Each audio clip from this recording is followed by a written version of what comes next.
Vamos então, meus irmãos, agora abrir as nossas Bíblias em Apocalipse capítulo 12, o texto do nosso estudo dessa noite.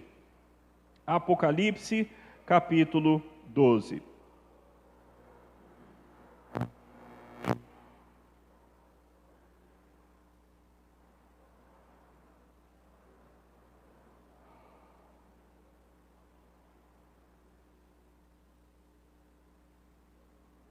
Assim nos diz a palavra do nosso Deus, Apocalipse 12. Viu-se um grande sinal no céu, a saber, uma mulher vestida do sol, com a lua debaixo dos pés e uma coroa de 12 estrelas na cabeça, que achando-se grávida, grita com as dores de parto, sofrendo tormentos para dar à luz. Viu-se também outro sinal no céu, e eis um dragão, grande, vermelho, com 7 cabeças, 10 chifres, e nas cabeças 7 diademas. A sua cauda arrastava a terça parte das estrelas do céu, as quais lançou para a terra. E o dragão se deteve em frente da mulher que estava para dar à luz, a fim de lhe devorar o filho quando nascesse. Nasceu-lhe, pois, um filho varão, que há de reger todas as nações com um cetro de ferro. E o seu filho foi arrebatado para Deus até o seu trono. Obrigado. A mulher, porém, fugiu para o deserto, onde lhe havia Deus preparado lugar para que nele a sustentem durante 1260 dias. Houve peleja no céu. Miguel e os seus anjos pelejaram contra o dragão. Também pelejaram o dragão e seus anjos. Todavia não prevaleceram, nem mais se achou no céu o lugar deles. E foi expulso o grande dragão, a antiga serpente, que se chama Diabo e Satanás, o sedutor de todo o mundo. Sim, foi atirado para a terra, e com ele os seus anjos. Então ouvi grande voz do céu proclamando: agora veio a salvação, o poder, o reino do nosso Deus e a autoridade do seu Cristo, pois foi expulso o acusador de nossos irmãos, o mesmo que os acusa de dia e de noite diante do Deus. Eles, pois, o venceram por causa do sangue do Cordeiro e por causa da palavra do testemunho que deram, e mesmo em face da morte, não amaram a própria vida. Por isso, festejai, ó céus, e vós os que nele habitais. Ai da terra e do mar, pois o diabo desceu até vós, cheio de grande cólera, sabendo que pouco tempo lhe resta. Quando, pois, o dragão se viu atirado para a terra, perseguiu a mulher que dera à luz o filho varão, e foram dadas à mulher as 2 asas da grande águia, para que voasse até o deserto, ao seu lugar, aí onde é sustentada durante um tempo, tempos e metade de um tempo, fora da vista da serpente. Então a serpente arrojou da sua boca atrás da mulher água como um rio, a fim de fazer com que ela fosse arrebatada pelo rio. A terra, porém, socorreu a mulher, e a terra abriu a boca e engoliu o rio que o dragão tinha arrojado de sua boca. Irou-se o dragão contra a mulher, e foi pelejar contra os restantes, com os restantes da sua descendência, os que guardam os mandamentos de Deus e têm o testemunho de Jesus, e se pôs em pé sobre a areia do mar. Vamos mais uma vez falar com o nosso Deus. Pai querido, a Tua palavra foi lida, um trecho tão especial da Tua palavra, cheio de lições importantes e maravilhosas para a nossa vida, mas também um trecho que fala sobre coisas sérias, sobre coisas por vezes dolorosas, e um trecho que tem as suas dificuldades de interpretação, ó Pai. Nós pedimos que o Senhor não permita que nós percamos a mensagem desse texto por causa daquilo que é difícil ou não tão certo na sua interpretação. E pedimos que o Senhor nos conduza por meio do Teu Espírito, para que a Tua palavra, que é viva e eficaz em si mesma, seja assim para nós, seja assim para todos aqueles que estão assistindo em suas casas ou que vão assistir em outros momentos, que essa palavra, ó Deus, mexa nos nossos corações, que o Senhor nos desperte, nos incomode, nos faça tomarmos uma posição de batalharmos pelo Evangelho e de vestirmos a camisa do cristianismo, independente das pessoas que vierem contra nós, das situações que vierem contra nós, que nós assumamos que nós te amamos acima de tudo.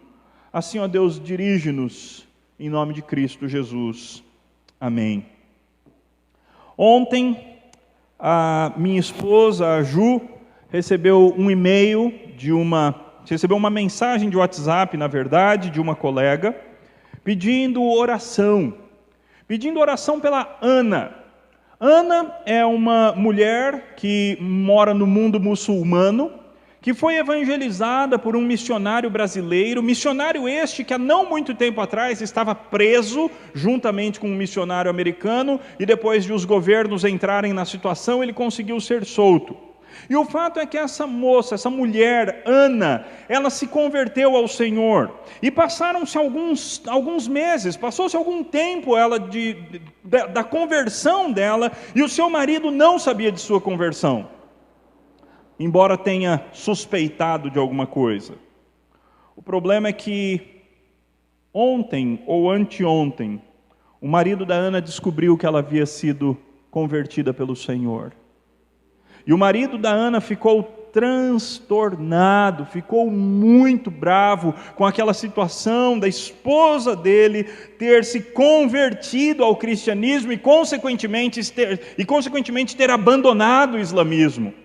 E aquele homem então disse à sua esposa: você tem que sair de casa, você vai embora ainda hoje de casa, porque eu não quero ficar na mesma casa que você, até porque eu estou muito revoltado, eu sou muito transtornado e eu posso te fazer mal, então suma da minha casa, volte para a casa dos seus pais e conte aos seus pais isso que você me contou agora, conte aos seus pais, assuma aos seus pais que você abandonou o islamismo.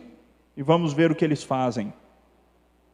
A Ana então orou e pediu sabedoria da parte de Deus, e conversou com o marido dela e pediu pediu um tempo a mais a ele. E ele deu até hoje para que ela fosse embora da casa dele, da casa deles, e nós não sabemos ainda o resultado dessa história. Meus irmãos, essa é uma de muitas histórias. A perseguição cristã ainda existe muito ao redor do mundo. São muitos irmãos e irmãs nossos que têm sofrido graves consequências por terem assumido Cristo Jesus. São muitas pessoas que têm sido dizimadas, muitas vidas que têm sido dizimadas por terem assumido amarem a Cristo. São muitos que são oprimidos e sofrem violência grave contra si mesmos e contra as suas famílias, por não negarem o nome do nosso Senhor Jesus Cristo. Qual é a resposta de Deus para esse tipo de situação? O que Deus tem a falar a respeito desse tipo de situação, especialmente para esses irmãos e irmãs nossos ao redor do mundo que têm sofrido perseguição? Meus irmãos, o capítulo 12 fala exatamente a respeito disso. Vocês se lembram que João escreve o Apocalipse para 7 igrejas, as 7 igrejas ali da Ásia Menor, e algumas dessas igrejas já estavam de fato enfrentando grande e dura perseguição. E o capítulo 12 é um dos textos que vai ajudar, que certamente ajudou essas igrejas na época e tem ajudado igrejas ao longo das eras a entender o porquê que nós passamos por tribulação. O texto então começa com um sinal, é assim que o texto diz, viu-se um grande sinal no céu, e aí então nós temos a apresentação da primeira grande personagem desse texto. Esse sinal era uma mulher que se vestia do sol e tinha a lua debaixo dos pés e uma coroa de 12 estrelas. Aliás, é semelhante esse sinal com um dos sonhos que José teve, quando ele sonhou a respeito da lua e das estrelas se prostrando diante dele, o sol, a lua e as estrelas se prostrando diante dele, José. O fato então é que essa mulher, ela é apresentada como alguém muito importante, muitíssimo importante, afinal, ela tem o sol. Ela está vestida do sol, ela tem a lua debaixo dos pés e ela usa uma coroa verdadeira, uma coroa que tem 12 estrelas. E ela está trajando isso na sua cabeça. E essa mulher se acha grávida. E ela está não somente grávida, mas essa mulher está às portas de dar à luz ao seu filho, e ela grita com dores do parto, sofrendo tormentos para dar à luz. Esse é o primeiro sinal que João viu. E aí então é evidente que vem a pergunta: quem é essa mulher? Qual é o significado desse símbolo? Nós sabemos que isso é um símbolo, mas qual é o significado desse símbolo? Bem, meus irmãos, esse filho que essa mulher dá à luz, certamente, sem sombra de dúvida, e olha que é difícil dizer isso no Apocalipse, mas nesse caso nós podemos ter certeza que o filho dessa mulher é o nosso Senhor Jesus Cristo, pela maneira que ele vai ser descrito depois no capítulo. Então sobram-nos algumas opções para quem é essa mulher. É evidente que na Igreja Católica Apostólica Romana eles dizem essa mulher é Maria. Mas existe uma outra interpretação que faz mais sentido para a identidade dessa mulher que aparece cheia de glória nesse texto. E vários intérpretes concordam com essa interpretação e dizem: essa mulher é a igreja do Antigo e do Novo Testamento. Essa mulher representa a comunidade da aliança, o povo de Deus de todas as eras. É esse povo que é representado por essa mulher. E os irmãos vão ver que essa interpretação faz sentido ao longo do texto. Essa mulher, a igreja, essa representante da igreja, ela está cheia de glória e cheia de honra, porque é isso que Deus faz com a igreja. A igreja é a noiva de Cristo. A igreja no Antigo Testamento é apresentada como a noiva de Deus. E Deus cobre a sua noiva, a sua esposa, com muita glória, com muita honra. Aliás, o livro de Oséias deixa isso claro, o livro de Ezequiel deixa isso claro, e vários outros profetas, usando essa ideia de uma mulher, do povo de Deus representado por uma mulher, a esposa do Senhor. Aliás, essa é uma das características importantes que nós temos aqui no Apocalipse, porque essa mulher, na verdade, ela é o extremo oposto de uma mulher terrível que aparece no capítulo 17. A grande prostituta. Essa é uma mulher pura e uma mulher coberta com a glória de Deus. Já a grande prostituta do capítulo 17 é o extremo oposto dessa. É a mulher terrível, é a sociedade corrompida, é a sociedade corrupta que se levanta contra o Senhor. É o extremo oposto da igreja. Se aqui nós temos o povo de Deus, do lado de lá em Apocalipse 17, nós temos a união de tudo aquilo que se levanta contra o Senhor Deus. Então, em primeiro lugar, o que nós temos aqui nos versículos 1 até o 2, nos versículos 1 e 2, é uma mulher que está grávida, pronta para dar à luz a um menino, e essa mulher representa a igreja tanto do Velho Testamento quanto do Novo Testamento, igreja que deu origem.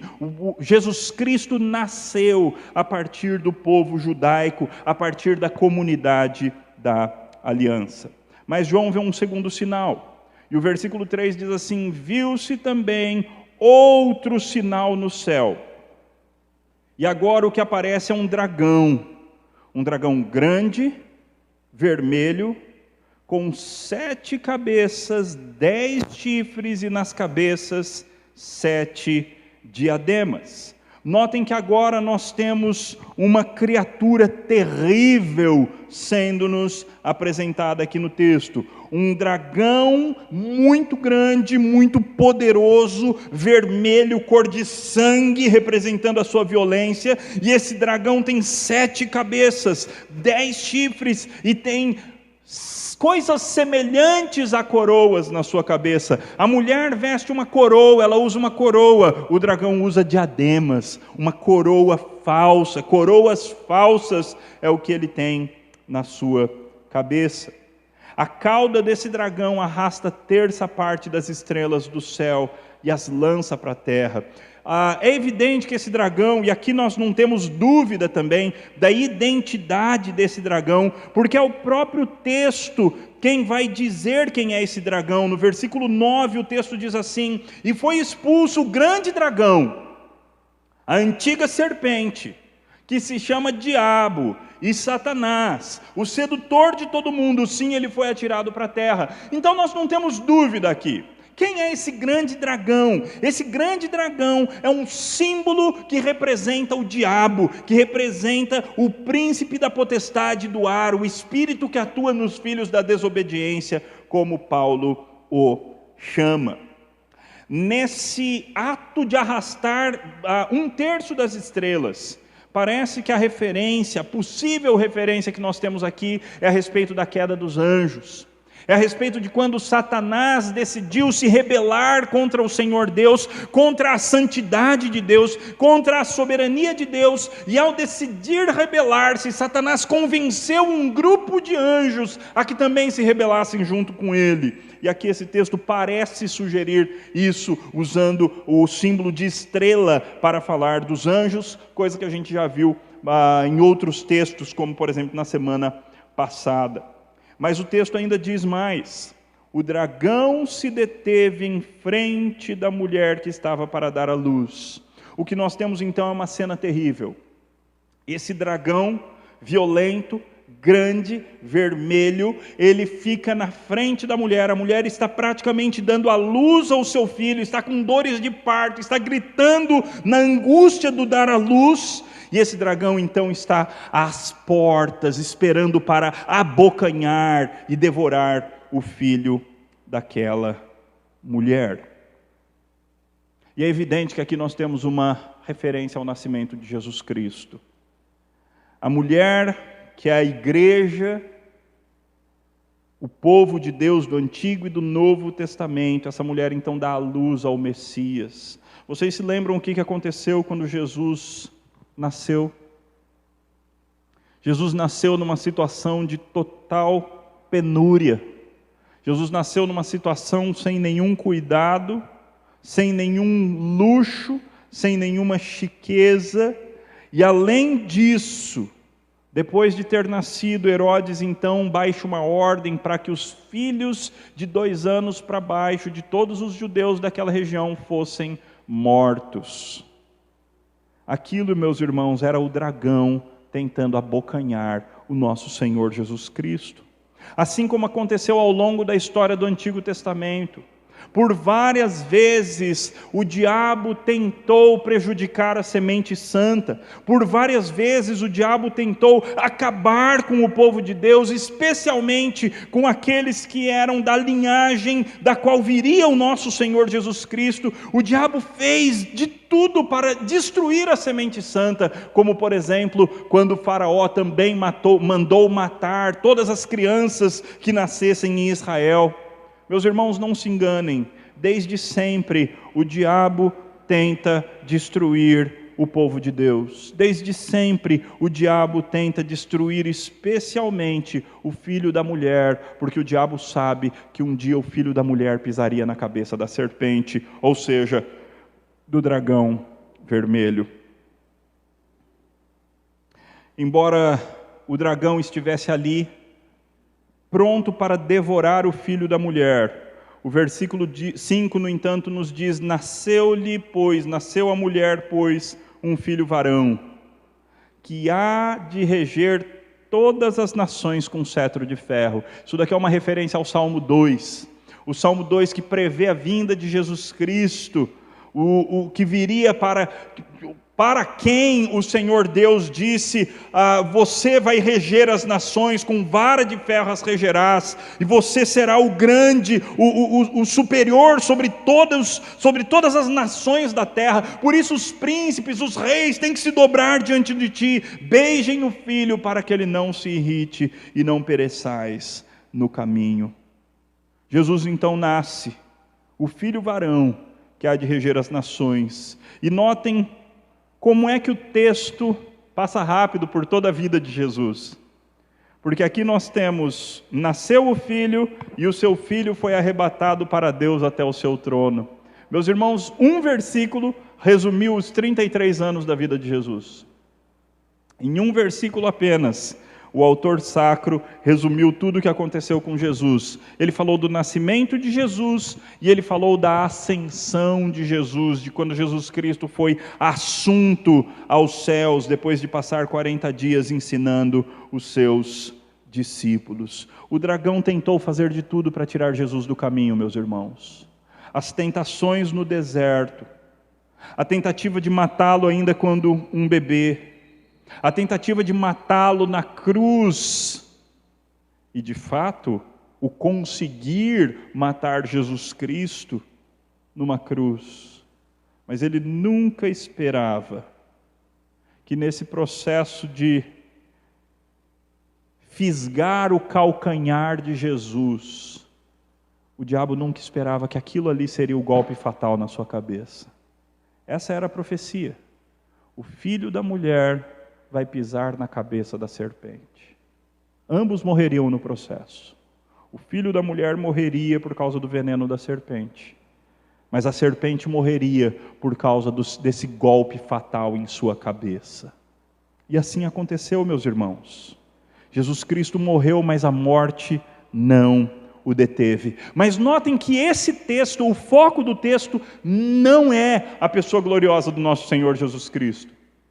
O foco desse texto está na mulher, ou seja, na comunidade da aliança, está na igreja do Senhor Jesus Cristo. É por isso que o versículo 6 já volta a falar dela. A mulher, porém, fugiu para o deserto, onde Deus lhe havia preparado um lugar que nele a sustentem durante 1260 dias. É claro que existem diferentes interpretações a respeito disso, mas a interpretação que mais faz sentido, considerando tudo que nós dissemos até aqui, é que esses 1260 dias sejam uma maneira rápida de falar a respeito de toda a era da igreja. Desde a ascensão de Jesus Cristo e do envio do Espírito Santo, até os nossos dias, indo até a volta gloriosa, futura do nosso Senhor Jesus Cristo. Notem que nós não estamos sozinhos nesse tempo. Nesse tempo, nós estamos num lugar que por vezes é um deserto, é verdade. A igreja por vezes passa pelo deserto, mas num lugar preparado por Deus, onde ela será sustentada. Aqui, o eco que nós ouvimos aqui é do texto de Elias. Elias, muito amargurado por causa da perseguição que estava sofrendo, Jezabel havia prometido que ele morreria, e Elias então foge para o deserto, e ali no deserto Deus sustenta o seu servo. Meus irmãos, assim como Deus fez com Elias, Deus promete fazer com a igreja de todas as épocas. Deus promete sustentar a sua igreja. O que acontece então é que agora nós temos uma mudança. Nós estávamos olhando para a mulher no deserto, agora então o autor bíblico nos chama para olhar para o que está acontecendo no céu, ao mesmo tempo em que aconteceu isso. O versículo 7 nos diz: houve peleja no céu. Miguel e os seus anjos pelejaram contra o dragão. Agora nós temos um dos principais anjos de Deus, o anjo Miguel, que aparece lá em Daniel, por exemplo, capítulo 10, versículo 13. Miguel, lá em Daniel 10, 13, ele é chamado de um dos primeiros príncipes. É assim que Miguel é chamado ali. Então Miguel e os seus anjos pelejam contra o dragão. E também pelejaram o dragão e os seus anjos. Agora então nós temos uma batalha cósmica sendo apresentada para nós. É a batalha do que possivelmente aconteceu quando Jesus Cristo foi assunto aos céus. a expulsão do dragão. Alguns cristãos interpretam esses eventos como sendo eventos que apontam para o futuro. Outros cristãos interpretam esse evento como sendo um evento que aponta para o passado. Eu tendo a acreditar que nós estamos numa descrição de eventos que já aconteceram, embora não totalmente seguro dessa interpretação. O fato é que enquanto você tem Miguel e seus anjos pelejando contra o dragão, contra o diabo e os seus anjos também contra-atacam. Todavia, não prevaleceram. Meus irmãos, o diabo está com seus dias contados. O diabo está com a sua derrota garantida. O diabo não tem chance contra Deus, contra Cristo e contra os anjos santos de Deus. De tal forma que não mais se achou lugar no céu. O lugar deles no céu não mais se achou, e foi expulso o grande dragão, a antiga serpente que se chama Diabo e Satanás, o sedutor de todo mundo. Sim, foi atirado para a terra e com ele os seus anjos. É interessante porque quando Jesus Cristo mandou os 70 discípulos irem pelas regiões ali da Judéia pregando o evangelho, quando eles voltam, Jesus disse assim, mas ele lhes disse: eu via Satanás caindo do céu como um relâmpago. Então nós não sabemos exatamente quando aconteceu essa queda de Satanás no céu, mas o fato é que de alguma maneira que nós não conseguimos entender, Satanás tinha um lugar, ele tinha um certo acesso a Deus no céu. E o que é que Satanás faz no céu, meus irmãos? O que Satanás fazia no céu quando ele tinha acesso a Deus? Você em casa talvez tenha se lembrado de Jó. Satanás, enquanto estava no céu, enquanto tinha acesso a Deus, ele era o grande acusador dos irmãos. Lá em Jó nós temos Deus dizendo a Satanás: você viu meu servo Jó? Homem íntegro, reto, temente a Deus e que se desvia do mal. E aí Satanás com deboche diz: mas é claro que ele te serve. O Senhor tem feito de tudo por ele. O Senhor só o protege. O Senhor dá tudo o que ele quer. O Senhor deu riqueza para ele. O Senhor está tratando ele como se a teologia da prosperidade fosse verdadeira. É claro que ele te serve. Agora toca nele. Tira tudo que ele tem, que ele vai te xingar na tua cara. Ele vai te blasfemar na tua cara. É o que o diabo diz. Então Deus libera. Deus diz: vai e faz. E o diabo faz, meus irmãos. Então acontece de novo a mesma cena, e o diabo fala: ele só não blasfemou porque o Senhor não deixou tocar na saúde dele. O Senhor só deixou tirar as coisas dele e os filhos dele, mas a saúde dele o Senhor não me deixou tocar. E aí Deus então diz: então vai lá e faz. Só não mate-o, o resto está liberado. E meus irmãos, Jó tem a honra de Deus nas suas mãos, e ele não blasfema contra o Senhor em momento algum. Esse é o papel de Satanás, meus irmãos. Ele é o acusador. Ele é aquele que, por vezes, vem na nossa mente de alguma forma e tenta nos convencer que nós não somos dignos de sermos amados por Deus. Ele é aquele que vem de alguma forma sobre nós e tenta nos convencer de que nós não somos eleitos de Deus. Tenta nos convencer de que nós somos sujos demais para estar próximos do Senhor Deus. Ele é o acusador. O fato é que esse texto explica então, esse texto mostra essa cena do momento em que Satanás foi expulso do céu. De alguma forma ele tinha acesso a esse mundo espiritual, ele tinha acesso a Deus. E a partir desse momento ele perdeu o seu acesso a Deus. Ele não mais nos acusa diante de Deus. Porque agora o sangue do Cordeiro, o Cordeiro que foi morto, entrou no tabernáculo celeste e mostrou o sangue que nos perdoa de todo o pecado. Satanás não tem mais o que nos acusar. Segue-se a isso uma palavra de louvor, não é? Como acontece em todo o livro do Apocalipse. Então ouvi grande voz no céu proclamando: agora veio a salvação, o poder, o reino do nosso Deus, a autoridade do seu Cristo, pois foi expulso o acusador dos nossos irmãos, foi expulso o acusador dos nossos irmãos. Nós lemos lá em Zacarias 3:1 também a respeito desse papel de Satanás. Lá nos diz assim: Deus me mostrou o sumo sacerdote Josué, o qual estava diante do anjo do Senhor, e Satanás estava à mão direita dele, para se lhe opor. Mas agora, meus irmãos, Satanás foi expulso, ele não mais nos acusa diante de Deus. Olha o que o texto diz: o mesmo que os acusa de dia e de noite diante do nosso Deus. Satanás perdeu esse papel, Satanás perdeu esse direito, Satanás perdeu esse acesso que ele tinha de acusar os filhos de Deus de dia e de noite diante do Senhor. O Cordeiro conseguiu isso. É o que o texto diz: eles, pois, o venceram. Quem são esses eles? São os irmãos.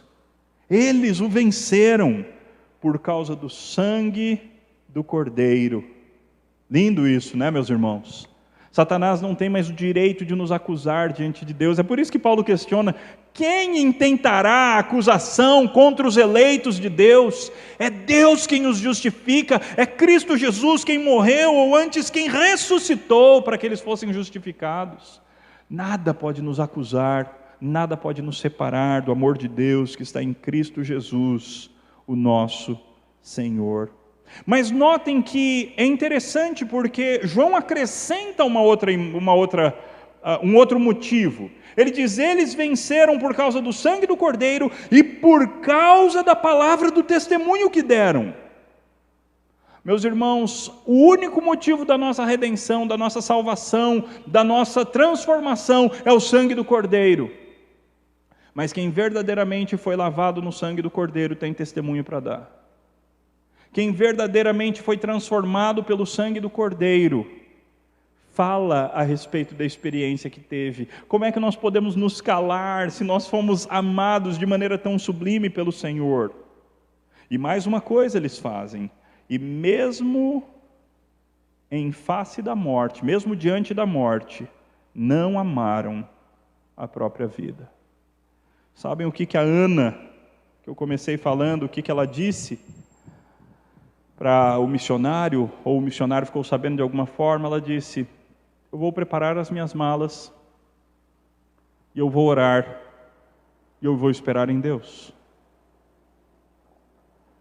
Mesmo em face da morte, não amaram a própria vida. Quantos são os nossos irmãos ao longo da história, queridos, que preferiram morrer a negar o seu amor por Cristo Jesus?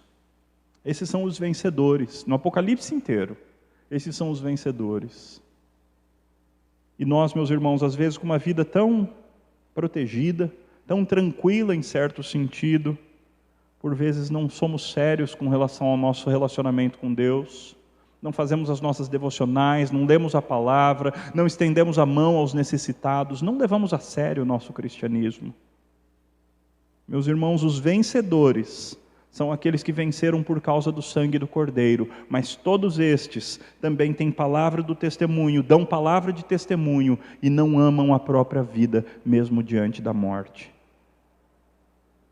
O texto então termina essa parte dizendo: por isso festejai, ó céus, e vós os que nele habitais, os filhos de Deus que já foram levados para os céus. Por outro lado, o texto diz: ai da terra e do mar, pois o diabo desceu até vós, cheio de grande cólera, sabendo que pouco tempo lhe resta. Eu falei agora há pouco que o texto tinha tirado o foco do que estava acontecendo na terra, onde a mulher estava no deserto por 1260 dias, sendo resguardada pelo Senhor Deus, e o texto tinha focado no céu. No entanto, agora, depois de ter focado no céu, na expulsão de Satanás e dos seus demônios ali do céu, agora o texto mostra de novo a igreja aqui na terra. E notem o que o texto diz: eles não amaram a própria vida mesmo em face da morte. Então nós não temos uma promessa de que Deus vai sempre sustentar a nossa vida, vai sempre preservar a nossa vida frente à perseguição. Deus não promete isso, mas Deus promete que vai estar conosco. Deus promete que ainda que se passarmos pelo vale da sombra da morte, não precisamos temer mal algum, porque Ele está conosco, a vara dEle e o cajado dEle nos confortam. Então o texto termina dizendo: irou-se o dragão contra a mulher, e foi pelejar contra os restantes da sua descendência. Agora ele está falando de todos os crentes. Cada cristão enfrenta uma batalha contra o dragão, meus irmãos, contra o diabo, contra a serpente, contra Satanás. Os crentes aqui, a descendência da mulher, eles são definidos como os que guardam os mandamentos de Deus e têm o testemunho de Jesus. E aí então, nessa grande luta do diabo, o dragão se coloca em pé, com um pé sobre a areia do mar. Ele se põe em pé sobre a areia do mar. Vai seguir-se a isso uma grande orquestração do diabo. O diabo fazendo com que 2 animais terríveis surjam para atacar os eleitos de Deus. É o que o capítulo da próxima semana que nós vamos estudar, a besta que surge do mar e a besta que surge da terra. Eles são os estratagemas de Satanás para atacar os filhos de Deus. Muito bem, meus irmãos, o que nós aprendemos então a partir de tudo isso que vimos? Meus irmãos, várias aplicações. Primeiro, Deus promete proteger o seu povo.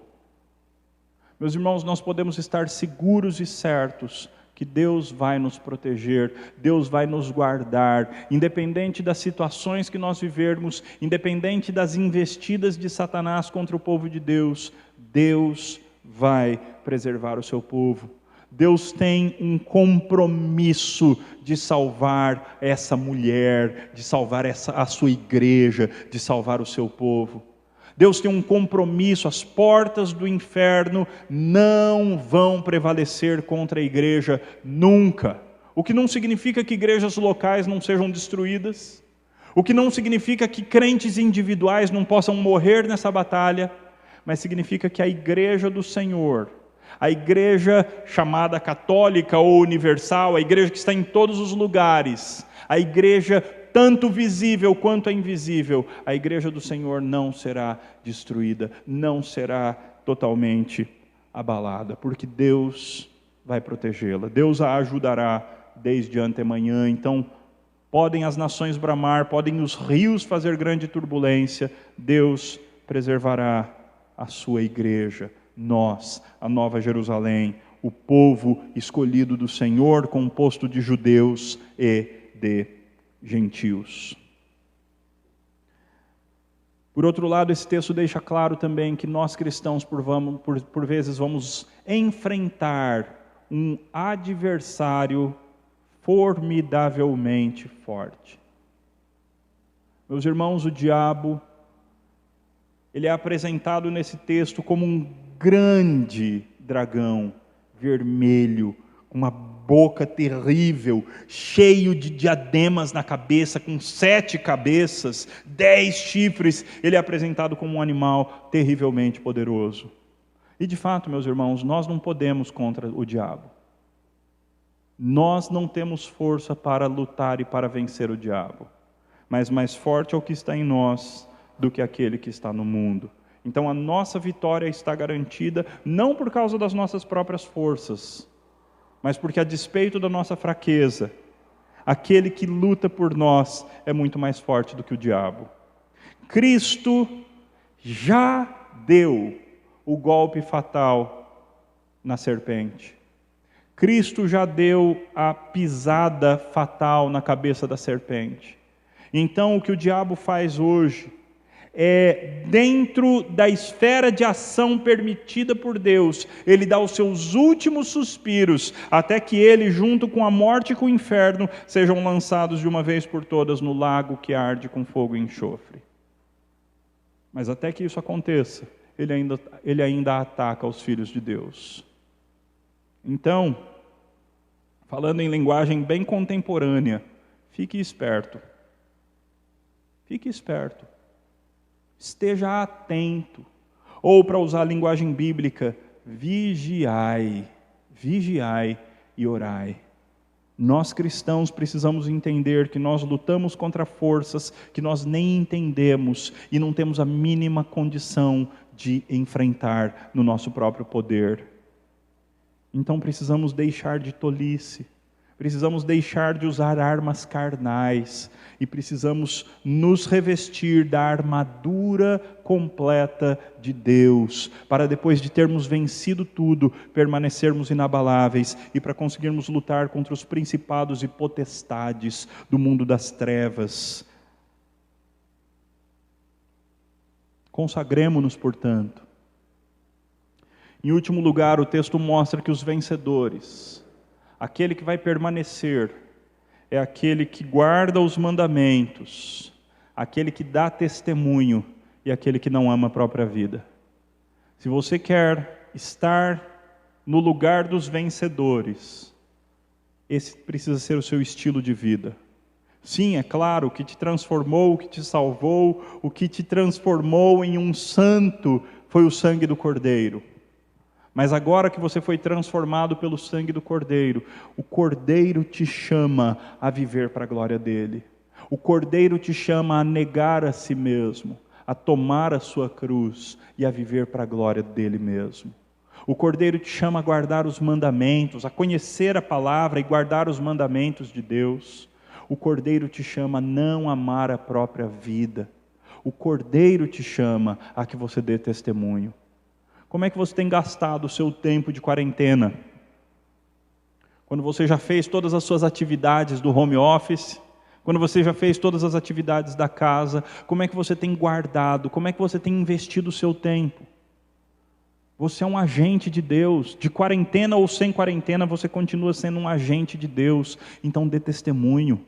Aproveite o tempo extra, se você o tem. Aproveite para pregar de Cristo para os seus parentes. Aproveite para consolar pessoas. Aproveite para edificar pessoas. Dê testemunho. A tempo e fora de tempo, dê testemunho. Mostre que Cristo faz diferença no meio de uma situação como a que nós estamos vivendo atualmente.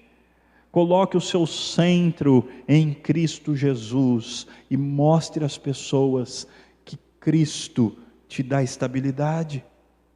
Chame Cristo para uma conversa diária.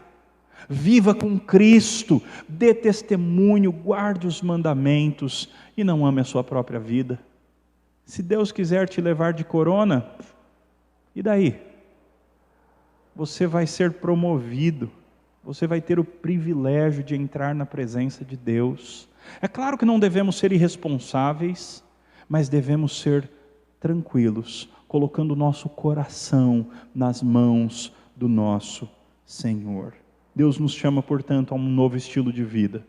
Deus nos chama a entendermos que somos e seremos perseguidos pelo dragão, mas mais forte é aquele que está em nós do que o que está no mundo. Então vivamos como soldados, para a glória do nosso Deus. Vamos orar.